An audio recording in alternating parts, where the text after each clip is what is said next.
to the 177th installment of Tell Em Alejandro, number one place for sports, cars, games, pictures. If you're a man, you're a he. Mr. Alejandro's about to tell him. What you about to tell him, Alejandro? I'm about to tell him about that WWE WrestleMania XXXIII. Tell him, Alejandro! DJ Drinkers, your boy Mr. Alejandro had no plans on watching this year's WrestleMania, but then my mans hit me up, and he was like, hey yo. Hey yo. Then I was like, alright, cool, let's go watch this WrestleMania. So we going straight into the goods, baby. We're gonna start with Brock Lesnar versus Bill Goldberg, baby. Goldberg. Now, coming into this match, we had a few encounters with Brock and Goldberg. We had the Survivor Series fight, which was basically 2 moves by Goldberg. We covered that in the episode, check that out. We had the Royal Rumble encounter where, Goldberg eliminated Brock Lesnar mad fast. And we had some Raw encounters. So now we get in the real match, baby, at WrestleMania. And I felt like Bill Goldberg looked bad. He was very limited. You can tell he's officially a geezer. He's 50, turning 51. And all he had in his arsenal was the spear. I'm not lying to y'all, TJ Drinkers. He probably did like 7 spears this match. There was one good spear he did outside the ring where he speared Brock Lesnar through the barricade. But you can even see Goldberg was running slow for the build-up of the move. So Goldberg, unfortunately, is past his time. But it was definitely nice to see Goldberg these past few months and, put in a little bit of work.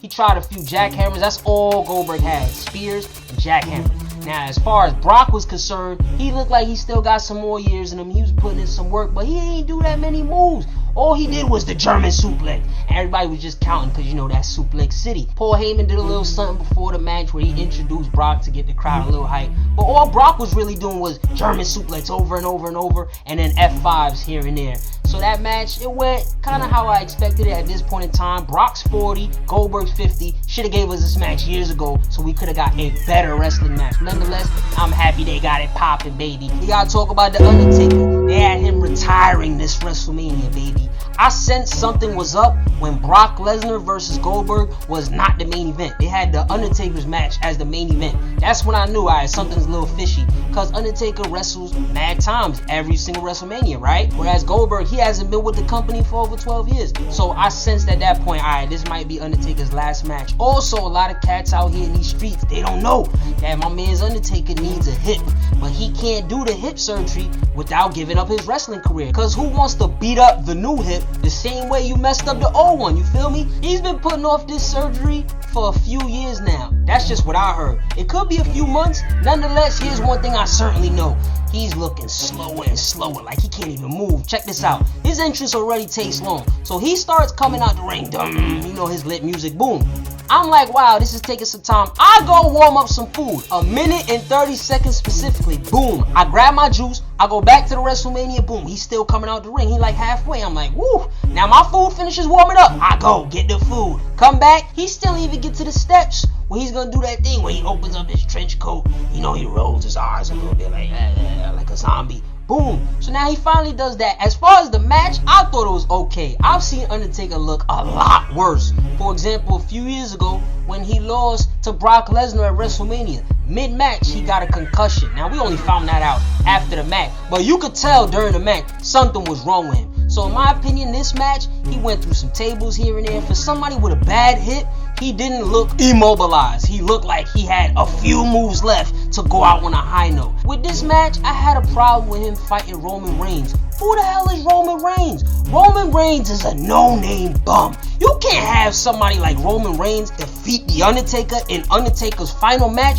Roman Reigns has no credibility. You gotta have my man Stone Cold Steve Austin defeat The Undertaker. You gotta have The Rock, okay? You gotta have the dream match that everybody wants. Sting face The Undertaker and have him defeat The Undertaker. And the streak, the WrestleMania streak that Undertaker had before losing to Brock Lesnar years ago when he got concussed, the streak should have been on the line for this match. and you have him lose to Sting, and that's how you have Undertaker go out on top. You feel me? Not some bum named Roman Reigns. Oh, he's related to The Rock. So what? He's not The Rock. He holds no weight out here in these streets. He has no credibility to be out here defeating Undertaker in his final match. Where was Kane? Kane is supposed to be the Undertaker's half brother, right? According to the storyline, they're supposed to be the brothers of destruction since 1998. Where's Kane? He never even showed up. I think it was a beautiful symbolic moment to have Undertaker remove some of his accessories and leave it in the middle of the ring.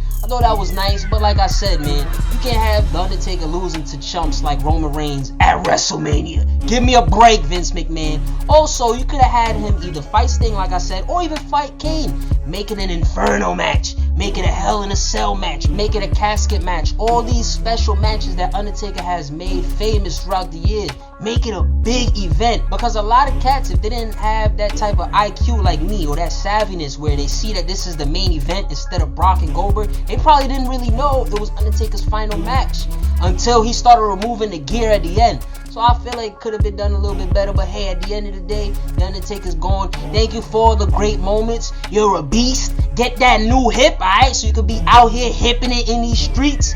And that's the bottom line. Because Mr. Alejandro Sexter. Quick shout out to my favorite wrestling goon on the commentating scene, baby, Jim Ross. He hasn't worked with WWE in years. He came back to do Undertaker's last match, and recently his wifey died. So it's good to see my man JR. Get him, baby. There you have it, folks. Mr. Alejandro's recap of WrestleMania 33. I thought it was decent for the two matches that I was tuning in for, and they had some other good stuff like the Hardy Boyz. They came back. Everybody was going crazy. Personally, I don't think it's going to work out because they were high flyers back in the day. Now one is 42, the other one's 39 turning 40. How they going to fly high? So TA drinkers, what's up with WrestleMania? Did you like it or was it caca? Y'all know what y'all got to do. Tell them in the comments. Tonight's bow tie is white. I joined the dark side, baby. I'm NWO, Mr. Alejandro. Tune in for more sports, cars, video games, fitness, and all that. Follow at Tell 'em Alejandro to hear my immediate reaction to live sports events, or if you want to hear me cover a certain team or topic. Tell 'em outro music. Mad stuff been going on in the sports world, son. Did y'all see LeBron yesterday beefing with the Kardashian Thompson? And Thompson wasn't backing down. He was in LeBron's face like, fall back with your nasty hairline. And did you see my man WestBreezy? 40 triple doubles, baby. History on the way.